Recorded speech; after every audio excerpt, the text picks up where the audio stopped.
Good morning, Ms. Shoemaker. Good morning. Good morning. How are you? It's good to be here. Sorry, I had trouble finding the link. I apologize. Good morning. Morning. Great. Thank you. Okay. Good morning, everyone. Good morning. The purpose of this meeting, I'll go ahead with the purpose, is to parent-requested meeting to review the decision of the accommodations that were developed from the last IEP meeting. And so we have our team here, and we're going to do introductions, and then I will go over the meeting norms. I'm Melanie Kelly. I am the Special Ed Director for Secondary Schools, and my role is a district representative. And then we'll go on to Ms. Valentine. My name is Emily Valentine. I am Alex's service facilitator and English teacher. Mrs. Fuchs. Good morning, Danielle Fuchs, Assistant Principal over Special Education. Mrs. Amato and Alexander. Hi. Hello. Hello, everybody. That's all we got. And then we have Casey Gregson. Good morning. I'm Casey Gregson, General Counsel for Mesa Public Schools. Nadine Miller. Good morning. I'm Nadine Miller. I'm the Director of Health Services. Tammy Tomasetti. Hi, my name is Tammy Tomasetti. I'm the school nurse at Mountain View. And Mrs. Shoemaker. Good morning. I'm Mrs. Shoemaker. I'm Alex's marketing teacher. And I think I skipped over Mrs. Tolley by accident. Hi, I'm Annie Tolley. I'm the site lead here at Mountain View. So our meeting norms today focus on student strengths and needs, use data to make our decisions, maintain respectful communication, take turns when speaking, be sure to use your name. I think since our parent is on video, she can see who's talking. Sometimes our parents are not on video, so it's just really important for them to know who's speaking. Refrain from sidebar conversations and interjections, and then I would ask to please refrain from using the chat feature. Adhere to our meeting start and end time, which we're getting started a little bit later due to some technical difficulties. All right, so that brings us to the purpose. Again, we're meeting to review the decision from our last IEP meeting regarding accommodations for wearing a mask. And so I just wanted to start out with any new data or information that we have from the last time that we met, and I'd like to hear from parents first. Well, I had talked with Teresa. I believe she is one of the head special education people. And then she had, I didn't even make my notes. She had one of the ladies in the office call and actually talk to Alex's doctor to find out if he's able to wear a mask. And to get clarification on his doctor's note. And he's not able to wear a mask. So that's why we are re-going through this meeting. Okay. So the doctor's note was a little bit vague last time, and so I do believe that Nadine was able to speak with the doctor. So if you would like to give the team an update, Nadine, regarding the information that you were able to obtain regarding the doctor's note. Sure, I'd be glad to. This is Nadine Miller. I did call Dr. Leff. I called him on September 11th, and he was obviously with patients, and so it took a little while for him to get back to me, but he did return my call on the 15th, and I asked him for a little clarification of his concerns as far as the detrimentalness to his health and some of the other concerns about his anxiety. And I said, our concern, obviously, as a school district, is that we are putting out our safety protocols to provide that to all of our staff and to our students.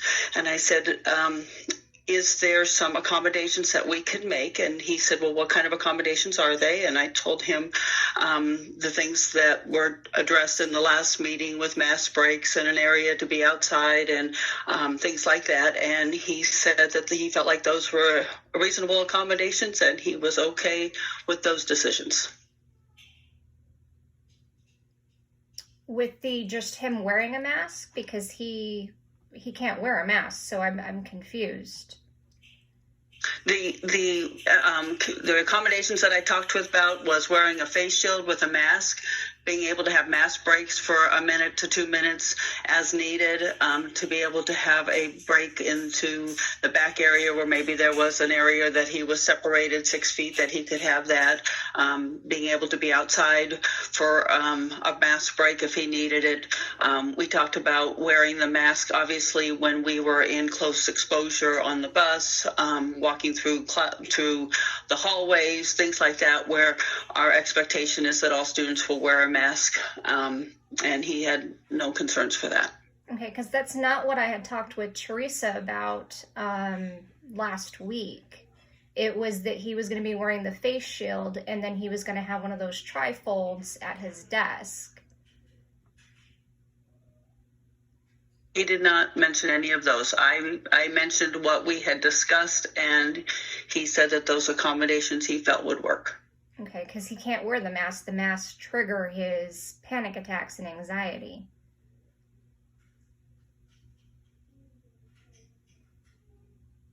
His comment to me was, I said that he had been wearing a gaiter, and I said we were good with that because that seemed to work better for him, that he could just pull it up and down easier than the mask. And I said, but we need our students to wear masks. Our other students have other medical concerns in those classrooms, and our safety protocols require that. And his statement was, those are reasonable accommodations. I'm good with that. Okay, because that's not when I talked to them. He can't wear a mask, so I'm a little confused here. That the masks, I mean, he has the gaiter with him, but that's only so that he can just walk through and get on the bus, because that's what they're requiring. And then when he gets to the bus, he's pulling it down as soon as he gets to his seat and he sits down. He can only do it for a couple of minutes. He can't wear the gaiter for a long period at all. So he can wear a gaiter. So he's wearing a gaiter. This is Mel. Sorry. Right, he may be wearing it, but it's down. It's not on his face. That's what I think you guys are getting. So he's pulling it down right now, and yes. The bus driver's allowing him to pull it down? Well, the bus driver doesn't see him. So he's on the bus, he's getting to his seat, and he sits in the back, and he scrunches down, and then he pulls it down once he's sitting down.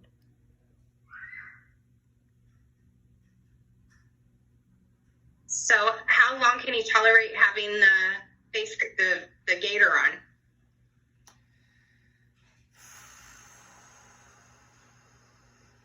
About 5 minutes.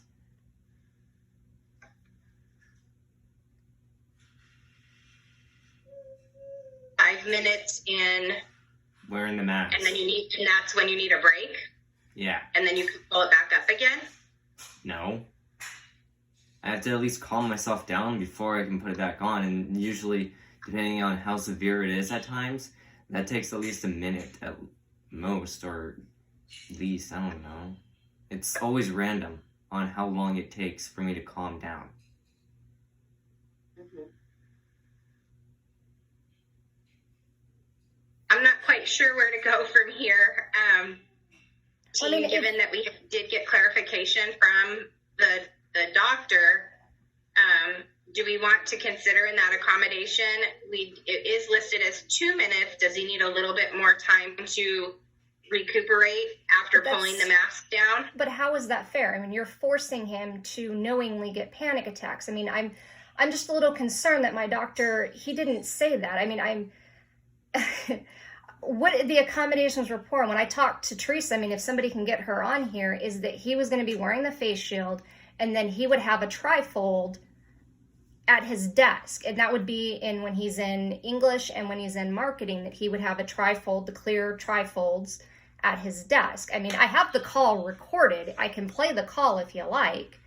But those It's were the reasons we were having, because this is an IEP team decision. Right, I get that. But the whole reason of having this meeting was to have those accommodations that I discussed with her, because she had said that you guys had talked to, or Nadine had talked to my doctor, and it was very clear when we were at the doctor's office and when we had talked to the doctor knows he cannot wear the mask. Those are not reasonable accommodations here. I mean, do I need to get my doctor on the phone? I mean, does he need to be involved in these meetings? I mean, I feel like this is kind of like HIPAA, violations here that I'm having to. There are no HIPAA violations going on. But you're you're questioning my son's disability. Hear from members of the team. We're reconsidering the parents' request to have additional accommodations. We've heard Ms. Miller just talk about her conversation with the doctor. Alex currently has the accommodation of a face shield with a mask underneath with up to 2 minutes of mask breaks. I'd like to hear from the other members of the team as to whether these continue to be reasonable accommodations. I'm not necessarily a member of the team.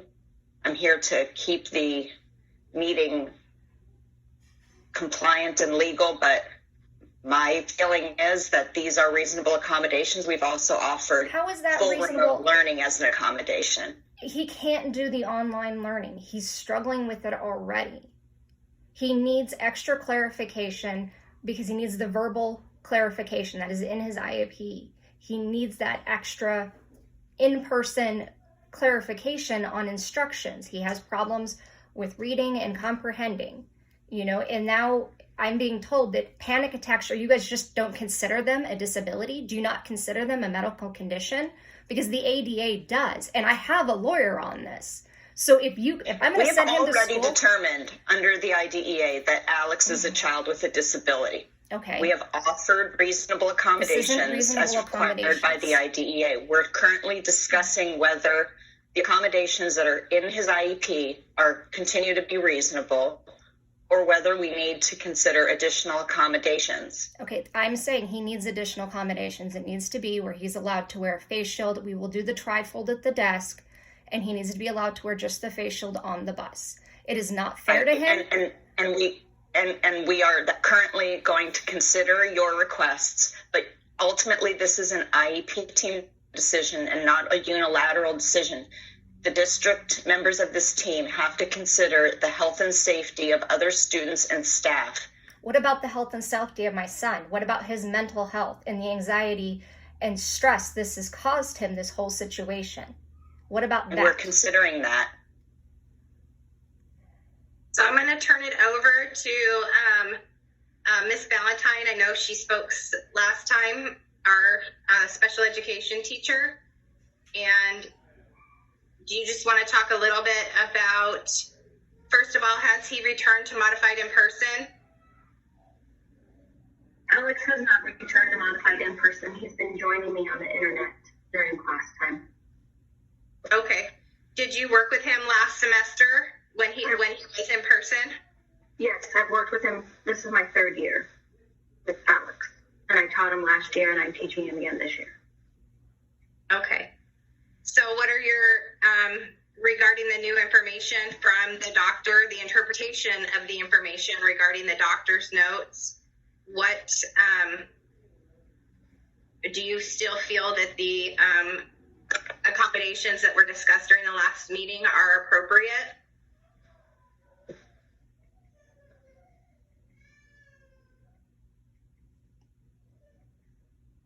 I'd just rather not comment at this particular time. Sorry. We really need to get your input as a person that is knowledgeable of the student. I know, and I really struggle. Will those accommodations, I really struggle because... Are they reasonable accommodations is what I should say. Okay. They are reasonable, but I also know, because I suffer from panic attacks, that it's unpredictable, and sometimes I can get my head clear in a minute. Sometimes it takes me 10 minutes. So I've never seen Alex have a panic attack. I know that he does have worries and things like that. He's a very people person. But I'm assuming that they're reasonable accommodations. The other piece in there, he did have that availability to leave the classroom outside the door. I know there was talk last time about missing out of instruction, but that is a common accommodation that is allowed, whether it is with mask wearing or not, to allow students that time to calm down. And then the next person, does anyone have any questions for Miss Valentine? The next general education teacher, Miss Shoemaker. Did you work with the student last semester, or is this your first time working with Alex? No, I love working. No, I love working with Alex. He's amazing. This is my second year with the privilege of working with Alexander in marketing, and he's been a pleasure to work with.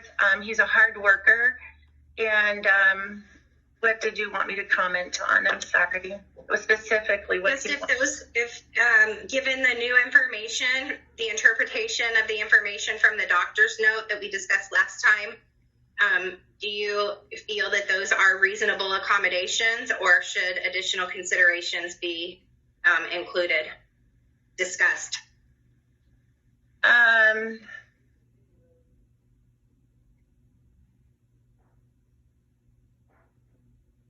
This is a tough one. I just want what's best for our district and for Alex. I want it to be a win-win. I'm nervous to even speak to that comment, to that question, and it's a fair question for a general ed teacher. I want Alex to know that I am 100% here to support him in any way, shape, or form. I'm here for him.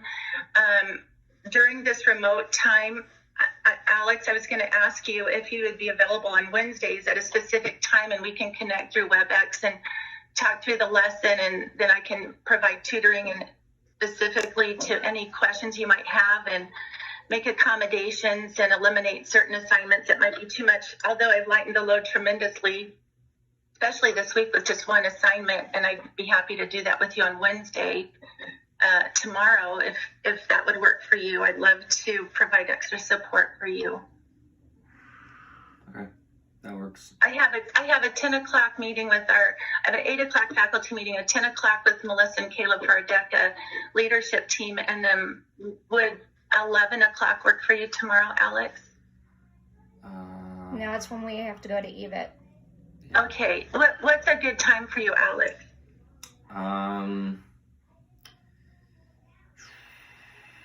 I'm not 100% sure, honestly. Because usually I also work on Wednesdays, but luckily I have tomorrow off. So, probably for tomorrow would after EVIT, so that'd be, when do I get home? Would that be? We're usually home by about 3:45. 3:45, so. By the latest. Yep. Would that Yeah, be fine? that would be great. Okay. Let's go and do that tomorrow for sure, because it's an interesting assignment regarding our personal finance section. In terms of accommodations, I absolutely adore and love working with Alex and understand the situation. And I love my other kids as well, which makes it a very difficult response on my part. I work for the district, and anything the district decides, I will support. And I also want Alex to know that I care greatly for him as well. So why can't we do the trifolds at the desk and allow him to pull the mask down if he has one of the trifolds in front of him? I mean, we can still that can still be considered to put on his desk, but the expectation to keep the mask on for the duration during class time is still part of that expectation, right? But if he has the Mrs. Amato, trifolds, and then we're going to give him those accommodations to be able to pull it down in between when he's feeling stressed. You know, I really honor this team. I wish we weren't needing to have this type of conversation right now. It puts everybody in a bad situation. But as Ms. Gregson said earlier, that obligation to also keep all students safe, we have to consider, while we're also considering his individual needs related to his disability. As I said previously in the MET, there isn't anything specifically listed about anxiety, and maybe it's a new situation where he is having some anxiety attacks, but Nadine did call the doctor to have him clarify that information. So we just really want to come to a consensus here. We want to have him in school. Well, that's I not just going to heard happen. him say that he works. Does if he have he's to wear a mask at work? Is that part No, of? he's not. He does not have to wear the mask at work. You know, and it's a big corporation, and they're not forcing him to wear the mask at work. And I think if as students, if they start coming back, too, we need to consider that if we might, you know, if we're able, the metrics are better and students are able to come back, because then there's going to be more students in classes, and so, I mean, we could certainly entertain the idea of putting one of those shields on there, but that's still not going to. Okay, what part of this are you not understanding? He cannot wear a mask. Okay, I think there's a big confusion of when you guys were talking to my doctor, because the doctor knows he cannot wear a mask. That triggers the panic attacks and anxiety. And I feel like you're just not listening to those facts there. You know, if I need to get my doctor involved and I need to go to the lawyers, because I put it off for 2 days. I was going to send him to school last Tuesday. And then you guys said, okay, we'll go ahead and do a meeting. And I was going to send him to school anyways without the mask and let you guys do the disciplinary action and then go ahead and let the lawyers take care of it from there, because I already have legal counsel on that. But I'm trying to work it out with you guys instead of going through lawyers and having to go through the court system, because they've said that you have to allow him on campus. You cannot deny him access to a free education and free transportation because of his disability. He cannot wear a mask. Okay, I'm trying to work with you guys. I've said I'll put the little shield up there in front of his desk so that he can have that, but the masks trigger his panic attacks and his anxiety. And the team is trying to work with you to make reasonable accommodations. But the reasonable accommodations are not reasonable for his mental health. I think not wearing a mask would not be in a reasonable accommodation given in light of the current situation. It puts him at risk, but it doesn't put other kids at risk, because if the masks supposedly work, then the other kids are safe. He would be the one at risk. Plus, he's wearing a face shield, so that still mitigates any type of possibility of exposure, because the masks are one line of defense. He's also got a shield, so he's got his line of defense, which is a face shield. If I need to sign a waiver saying I'm not going to sue the school for him getting COVID if he happens to get it, then fine, I will sign that waiver. But I'm not going to put him under distress, have him have anxiety walking through school, worrying about when his next panic attack is going to hit because he puts a face mask on his face. That is child abuse. That is knowingly causing my child distress. Mrs. Kelly, may I speak? Go ahead, Ms. Hughes. Danielle Cooks, the principal. So I think based on what Nadine shared this morning from her conversation with the doctor and the clarification that we received at that point, with the accommodations that we proposed in our last meeting, my position would be that there should be no changes to the proposed accommodations that we've already offered. In addition, if the panic attacks are so significant, then I would recommend that Alex continue to engage in his learning remotely, and his teachers can continue to provide support in that regard, like Ms. Shoemaker has offered. But and Ms. Amato, I appreciate where you're coming from. I know you don't think that I do, but I absolutely do. I also have a responsibility to look out for the well-being of my entire student body and faculty. And tonight at the governing board meeting, they will be talking about returning to 5 days of in-person learning, which means that our student body is going to double on this campus. I cannot have students not following the established district protocols that have been put in place to ensure the safety of my staff and students. So while I appreciate the position that you are in and what Alex is experiencing, I think that the accommodations that we have offered are fair and reasonable and continue to be, given the new information that was shared. That would be my position on the situation. And you do what you feel you need to do for your son. Nobody on this team is going to hold that against you. So if you feel like you need to take next steps, then please, by all means, do so. But that does not change my position.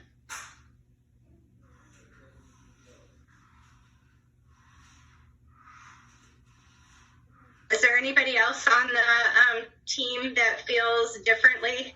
We didn't hear from Ms. Tomasetti yet.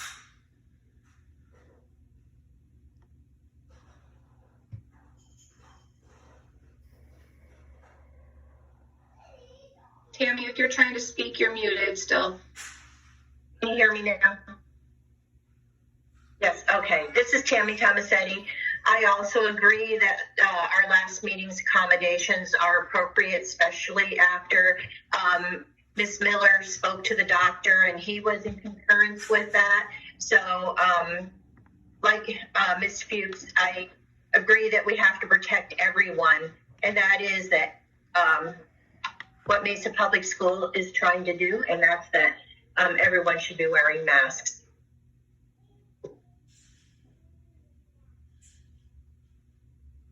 It's really interesting. So I will be calling my doctor and verifying that he really did say that or whether he did not. And if I find out that my doctor did not say that, that'll be real fun in court. So I really appreciate that.